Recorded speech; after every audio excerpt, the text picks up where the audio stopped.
हम लोग निकालेंगे ये दानियल का पुस्तक।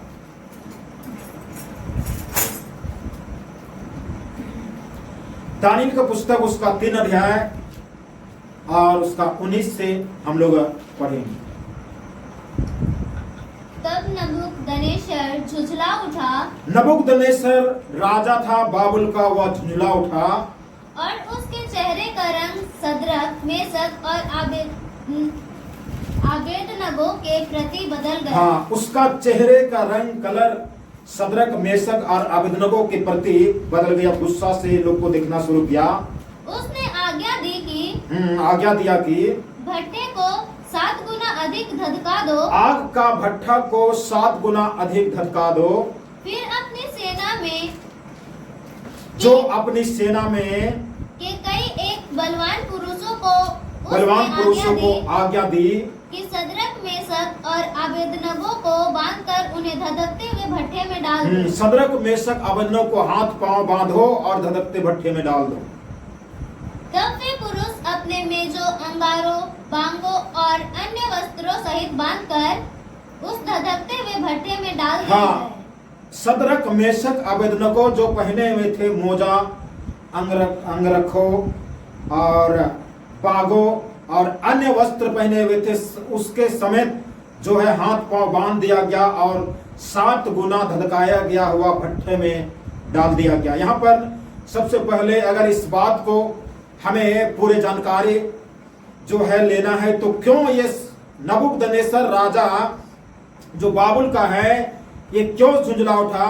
अगर हम लोग 3 से 1 से देखेंगे तो यहाँ पर लिखा हुआ है कि नबूकदनेस्सर राजा सोना का मूरत बनवाया और सोना का मूरत बहुत लंबा चौड़ा था। देखिए 1 में 3 का 1 में लिखा है जिसकी ऊंचाई 60 हाथ और चौड़ाई 6 हाथ की थी और इसको एक मैदान में खड़ा किया गया और जितने भी कर्मचारी लोग थे, गवर्नर थे,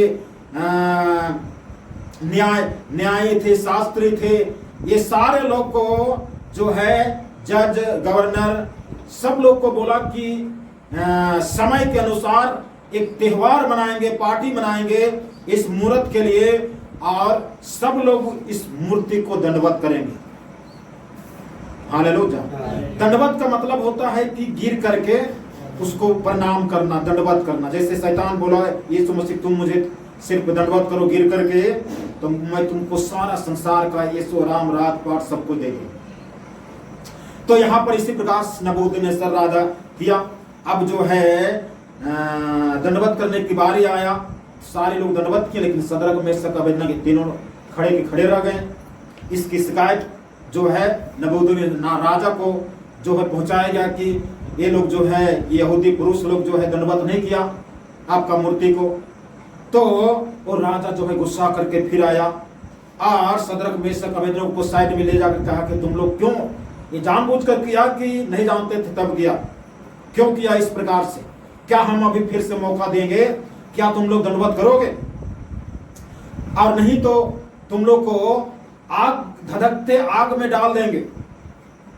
तब सदरक, मेशक, आबेदनगो जो है बोला कि इस पर हम लोग को उत्तर देने की कोई योजना नहीं है, लेकिन एक बात को जान लीजिए कि हमारा परमेश्वर 3 का 17 में ये लोग जवाब देते हैं कि हमारा परमेश्वर जिसको हम उपासना करते हैं वह हमको उस धधकते भट्टे की आग से बचाने की शक्ति रखता है।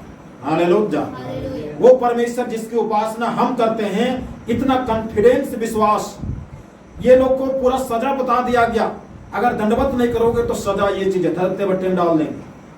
सजा बता दिया, सब कुछ कर दिया और इतने होने के बावजूद भी इतना पक्का विश्वास ऐसा होना चाहिए तब परमेश्वर काम करता है।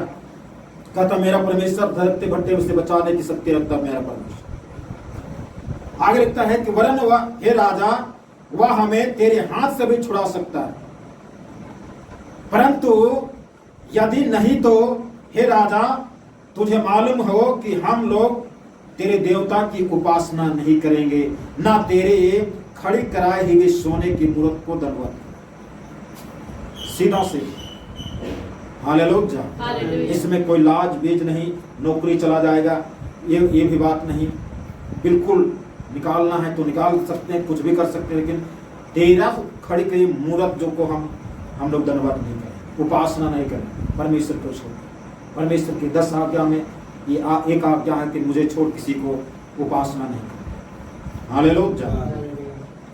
तब जो है राजा झुंझुला गया, लिखता है 19 में, और झुंझुलाने के बाद में सदरक मेशक को बहुत गुस्सा के साथ में कसाई के समान जो है देख रहा है, और बोला, आज्ञा कर दिया कि भट्ठे को 7 गुना धधकाइए। इतना धधकाइए ये लोग को डालने का देरी, और डालते बराबर ये लोग ऐसा भुजा जाए कि पता ना चले इंसान था। ऐसा नबूकदनेस्सर ने जो है हुक्म कर दिया, आज्ञा निकाल दिया, और इसके बाद में तीनों पुरुष को डाल दिया। उसी कपड़े जैसा पहने हुए था ना, वैसे हाथ पांव बांध करके डाला। होगी हम लोग कहाँ तक पढ़े थे, उससे आगे पढ़े। वह भट्ठा तो राजा की दृढ़ आज्ञा होने के कारण अत्यंत धधकाया गया था। इस कारण जिन पुरुषों ने सदरक मेशक और अबेदनगो को उठाया वे ही आग की आंच से जल मरे। हाँ, जो जवान, जो सैनिक, जो सेना के बलवान लोग थे, जिन्होंने सदरक मेशक अबेदनगो को बांध के उठा करके डाला ना, ये आग की आंच से वो लोग जल मरे। बताइए कितना भयानक वो आग होगा जो आंच से जल करके मर रहा है। आग में जाने की तो दूर की बात है, आंच में ही मर रहा है। ये बलवान पुरुष जो सेना में थे ये लोग मर गए। आगे, और उसी धधकते हुए भट्ठे के बीच ये तीनों पुरुष सदरक मेशक और अबेदनगो बांधे हुए फेंक दिए। बांध करके तीनों को फेंक दिया गया। और जो है देखिए, अब जो है राजा का देखता है 24। तब नबूकदनेस्सर राजा अचंभित हुआ और घबरा कर उठ खड़ा हुआ। हाँ, अब राजा जो है अचंभित हुआ और घबरा कर उठ खड़ा हुआ। क्या कारण है, क्या इसको कौन सा पकड़ लिया जो ये घबरा गया? ये तो खुश होना चाहिए, लेकिन घबरा गया, उठ खड़ा हुआ। आगे, और अपने मंत्रियों से पूछने लगा, अपने मंत्री, गवर्नर, वकील सब से पूछने लगा, क्या हमने उस आग के बीच 3 ही पुरुष बांधे हुए नहीं डलवाए? हाँ, पूछने लगा कि हम लोग 3 को आदमी को नहीं डाले हैं ना, कि इससे ज्यादा डाले हैं, 3 को डाले हैं ना? तो सब लोग बोले कि हाँ। आगे, उन्होंने राजा को उत्तर दिया, हाँ राजा, सच बात है। ये सच बात है, हम लोग 3 को डाले हैं। आगे, फिर उसने कहा, राजा ने कहा, अब मैं देखता हूँ कि 4 पुरुष आग के बीच खुले हुए, अब मैं देखता हूँ कि 4 पुरुष आग में खुले हुए टहल रहे हैं। बांध के फेंके थे हम लोग, लेकिन खुले हुए टहल रहे हैं। आगे, और उनको कुछ भी हानि नहीं पहुंची, और चारों को कोई नुकसान नहीं है। डालने वाला को नुकसान हो गया, मर गया, लेकिन जो आग में है ना, उनको कोई नुकसान नहीं है। और चौथे पुरुष का स्वरूप ईश्वर के पुत्र की सदृश। चौथा सदरक मेशक अबेदनगो को छोड़कर जो चौथा पुरुष का जो स्वरूप, रंग रूप है ना, ये ईश्वर के पुत्र के सदृश। हालेलुया। तो क्या नबूकदनेस्सर ईश्वर का पुत्र को देखा था, जो कह दिया कि ईश्वर के पुत्र के सदृश? ये राजा भले नहीं देखा होगा, लेकिन ईश्वर के पुत्र के सदृश जो दिखने वाला, उसका प्रभाव राजा के अंदर में छप गया, और वो देख करके जान गया कि कोई साधारण इंसान ये चौथा वाला नहीं है। सदरक मेशक अबेदनगो ये साधारण होंगे, भले परमेश्वर की नजर में साधारण नहीं है, लेकिन उसके नजर में साधारण है, लेकिन ये चौथा साधारण नहीं है, क्योंकि ईश्वर के पुत्र के सदृश उसके आत्मा में खुद गवाही दे रहे। हालेलुया। 3 को बांध करके, हाथ पांव बांधे जैसे आग में डालेंगे और तुरंत निकल के भाग जाए, ऐसा सोच रहा। अरे डालने वाला सेना बलवान पुरुष लोग जल के मर गए आंच से, तो आग में जाने वाला तो तुरंत जो है राख हो जाएगा। जिस हिसाब से आग को धधकाया गया, उस हिसाब से अगर अनुमान लगाया जाए, जब आंच से आदमी मर रहा है जल करके, आग में जाएगा तो क्या होगा? वहां तो कोई सेकेंडों भी टाइम नहीं लगेगा आदमी को जल कर राख होने, लेकिन वहां पर उल्टा हो रहा। ये 3 पुरुष आराम से बांध के डाले गए थे, इनका हाथ पांव खुला हुआ है और आग में घूम रहे हैं। हमको लगता है कि ये लोग को ऐसा लगता होगा जैसे एक शांत वातावरण है, ठंडा मौसम है, मैदान में जैसे टहलते हैं, एकदम सुंदर वातावरण, अच्छा महसूस हो रहा है, ठंडा ठंडा, न ज़्यादा गर्मी है न ज़्यादा ठंडा है, बिल्कुल जो है शाम के समय सूरज डूबते हुए जो किरण होता है उसके समान ये लोग को लग रहा है। ये लोग को ये नहीं लग रहा है कि हम लोग आग में हैं, वैसा नहीं लग रहा। ये लोग बिल्कुल आरामदायक, भाग नहीं रहे, आगे में टल रहे हैं। हालेलुया। अब राजा को बिल्कुल जो है पसीना पसीना हो जाता कि हम किए कुछ और सोच करके, लेकिन यहाँ पर हो कुछ और रहा है। इसलिए परमेश्वर कहता मैं तुझे कभी न छोड़ूंगा, कभी न त्यागूंगा। यीशु मसीह कहता मैं तुझे कभी न छोड़ूंगा, कभी न त्यागूंगा, क्योंकि यीशु मसीह हमारे संग संग रहता है। ये प्रमाण है सद्रक मेशक अबेदनगो के संग संग रहने वाला परमेश्वर जो चौथा दिखाई दे रहा है राजा को, सारे मंत्री लोगों को दिखाई दिया, गवर्नर को दिखाई दिया, वहां के जितना भी वहां के बाकी राजा कर्मचारी लोग थे जिन्होंने शिकायत किया, निंदा किया इन सद्रक मेशक अबेदनगो के विषय में, वो लोग भी देखे कि चौथा पुरुष कौन है। चौथा पुरुष ईश्वर के पुत्र के सदृश दिखाई दे रहा है। अर्थात ये प्रमाण है कि प्रभु यीशु मसीह आज अपने लोगों के साथ रहता है। प्रभु यीशु मसीह अपने प्रिय लोगों के साथ रहता है, जो उससे प्रेम रखते हैं, जो उसकी आज्ञा पालन करते हैं, उनके साथ प्रभु यीशु मसीह रहता है, परमेश्वर रहता है। हालेलुया। 26 साल। फिर नबूकदनेस्सर उस धधकते हुए भट्टे के द्वार के पास जाकर कहने लगा, हे सद्रक मेशक और अबेदनगो, हे परम प्रधान परमेश्वर के दासों, निकल कर यहाँ आओ। हाँ, अब जो है नबूकदनेस्सर राजा देख रहा है कि लोग जल नहीं रहे हैं, आराम से टहल रहे हैं, इन लोगों को कोई हानि नहीं हुआ है। तब जो है द्वार पर, धधकते भट्टे के द्वार पर जा करके जो है आवाज लगाता है दूर से, क्योंकि डालने वाला मर गए ना झुलस करके, उनको भी देख के दूर से ही आवाज लगाया, हे सद्रक मेशक अबेदनगो, हे परम प्रधान परमेश्वर के दासों, इधर निकल आ जाओ। हालेलुया। तो निकल आ जाओ। हैं? कौन उन लोग को निकालेगा? डालने वाला मर गया तो निकालने वाला कौन जाएगा? आंख सब लोग अपने आंख से रखे, कौन जाएगा? जिसको जान देना है। तो आवाज लगा करके निकल के आ जा। अब निकल के आया। आगे यह सुनकर सद्रक मेशक और अबेदनगो आग के बीच से निकल आए। आग के बीच में से निकल आए। सद्रक मेशक अबेदनगो इतने ईमानदार थे कि ये लोग आग से भागे नहीं, वो बस वहीं पर रहे। और जब आ गया आवाज लगाया तब बाहर निकले। आगे जब अधिपति, हाकिम, गवर्नर और राजा के मंत्रियों ने जो इकट्ठे हुए थे उन पुरुषों की ओर देखा, तब उनके देह में आग का कुछ भी प्रभाव नहीं पाया और उनके सिर का एक बाल भी न झुलसा, न उनके मोजे कुछ बिगड़े और न उनमें जलने की कुछ गंध पाई गई। अब जो है वहां पर एक बैठक जो है किया राजा, और वहां पर उपस्थित जो वहां के कर्मचारी लोग थे, अधिपति पहला, दूसरा में हाकिम, तीसरा में गवर्नर और चौथा में राजा के मंत्रियों, ये सारे लोग वहां पर उपस्थित हुए। और उपस्थित होने के बाद में सद्रक मेशक अबेदनगो 3 गो डाले थे, आग में 4 दिखाई दिया, और जब बाहर बुलाया गया तो 3 निकला, चौथा बाहर में नहीं दिखाई दिया।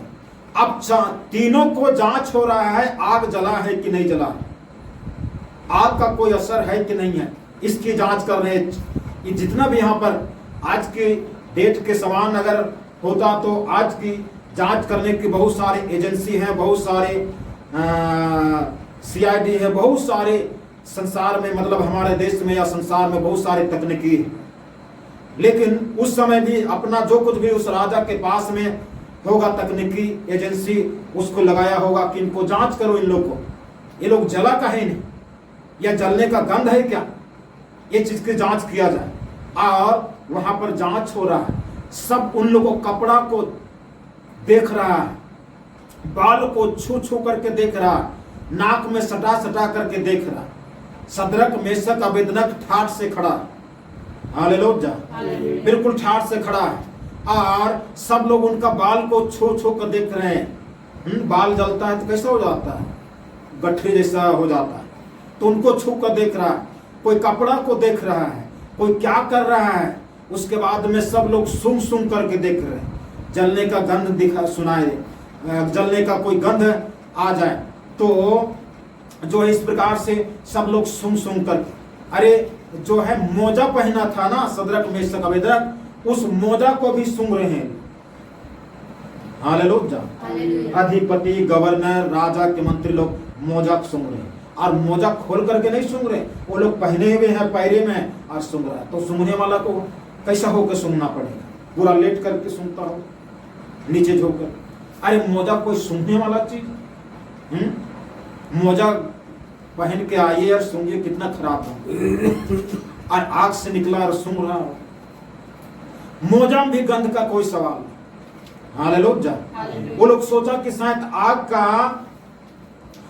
का आंच से नहीं जला, लेकिन आग का अंगारा जो पैर में नीचे पैर में किया, शायद मोजा जला होगा। तो मोजा को भी देख रहे नहीं जला है, मोजा को सूंघ करके देख रहे हैं, तो पर भी वहां पर जला हुआ है, कोई गंध नहीं है, कोई दिख नहीं रहा है, बिल्कुल जांच हो गया। जांच में गंध जलने का एक जरा सा भी एक बिंदु कोई प्रमाण नहीं निकला। हालेलुया। यदि प्रमाण निकल जाता तो परमेश्वर जो कहता है ना, तुम जब आग में चलोगे तो आग की आंच तुम्हें जला नहीं पाएगी, फिर उसका कहना फिर व्यर्थ हो जाता है। हालेलुया। ये परमेश्वर जो चीज बोलता है बिल्कुल सटीक और सोच समझ करके, और जो चीज वचन में जो है उसकी वाणी है, ये वाणी बिल्कुल पत्थर की लकीर के समान, इधर से न उधर, एक बिंदु भी इधर से उधर नहीं हो सकता। हालेलुया। यशायाह में परमेश्वर नबुवत किया।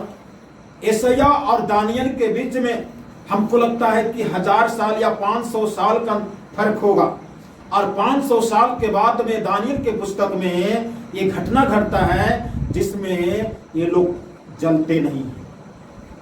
हालेलुया। ये लोग जलने का निशान नहीं है। राजा जलने के लिए धधकते भट्टे को 7 गुना धधकाया गया, तो पर भी कोई जलने का कोई निशान। डालने वाला लोग जल के मर गए, लेकिन सदरक मेशक अबेदनगो जो है नहीं जले। उसके बाद में राजा इन तीनों को जो है पदोन्नति कर देता है, प्रमोशन कर देता है। तीनों को सारे कर्मचारियों का हेड बना देता है, कहता है कि आज से इन लोग के विरोध में कोई शिकायत नहीं करेगा, इन लोगों को कोई जो है कुछ नहीं बोलेगा। ये लोग का परमेश्वर जीवित परमेश्वर है। हालेलुया। नबूकदनेस्सर राजा, गवर्नर, हाकिम, राजा का मंत्री, सब लोग जीवते परमेश्वर को देख लिए आग में टहलते हुए, चौथा व्यक्ति, और देख करके सारे लोग का जो है बड़ी बुद्धि ज्ञान सब कुछ धरे के धरे रह गया। आज संसार में जो है आज के युग के समान यदि होता तो मीडिया वाला क्या क्या छापते कहना नहीं, सोशल मीडिया में क्या क्या इसका वीडियो जाता कहना नहीं, लेकिन कोई बात नहीं, आज भी उसकी पत्री में है, उसका वचन में है, आज भी दुनिया पढ़ रहे हैं, आज भी दुनिया में वो चीज है, और आज भी वो परमेश्वर बचाते रहता है। हालेलुया। परमेश्वर जीवित है, परमेश्वर हमें रखवाली करता, हमें नहीं छोड़ता, हमें धोखा नहीं देता, हमें नहीं त्यागता है। परमेश्वर वो परमेश्वर है। उस परमेश्वर की हमें जी भर के धन्यवाद देने की जरूरत है। उस परमेश्वर को हमें जी भर के प्रशंसा जय जयकार करने की जरूरत है, जो परमेश्वर इतने बड़े दुनिया के षड्यंत्र से, मनुष्य के जो राजा है उसके षड्यंत्र, उसकी भ्रष्ट बुद्धि से हमें बचा कर रखता है। उस परमेश्वर की हमें जय जयकार करने की जरूरत है, और उस परमेश्वर की बड़ाई करने की जरूरत है। बिल्कुल ईमानदारी, खराई और सिधाई से चलने की जरूरत है। पाप बुराई से दूर रहने की जरूरत है, और इस प्रकार से अपने जीवन में पवित्रता को बनाए रखने की जरूरत है, क्योंकि परमेश्वर वैसे ही लोगों को इस प्रकार से मदद सहायता करता है, बचा कर रखता है। हालेलुया। परमेश्वर आज के वचन के द्वारा हम सबको बहुत आयत का आशीष दे। आइए अपने आंखों को बंद करें और उस परमेश्वर को धन्यवाद दे, जो परमेश्वर कहता है नदियां तुझे जला नहीं पाएगी, उस समय भी मैं तेरे संग संग रहूंगा। आग तुझे जला नहीं पाएगा, आग की आंच तुझे जला नहीं पाएगा, नदियां तुझे डुबा नहीं पाएगा, क्योंकि तब भी मैं तुम्हारे संग संग रहूंगा, तुझे नहीं छोड़ूंगा। आइए प्रभु परमेश्वर के दास के द्वारा टीचिंग्स को सुनने के लिए, अनाउंसमेंट्स और अपडेट्स को जानने के लिए आप हमारे YouTube चैनल को सब्सक्राइब करें और साथ में बेल आइकन को दबाएं, ताकि जब भी कोई नई अपडेट हो तो आप सबसे पहले जान सकें।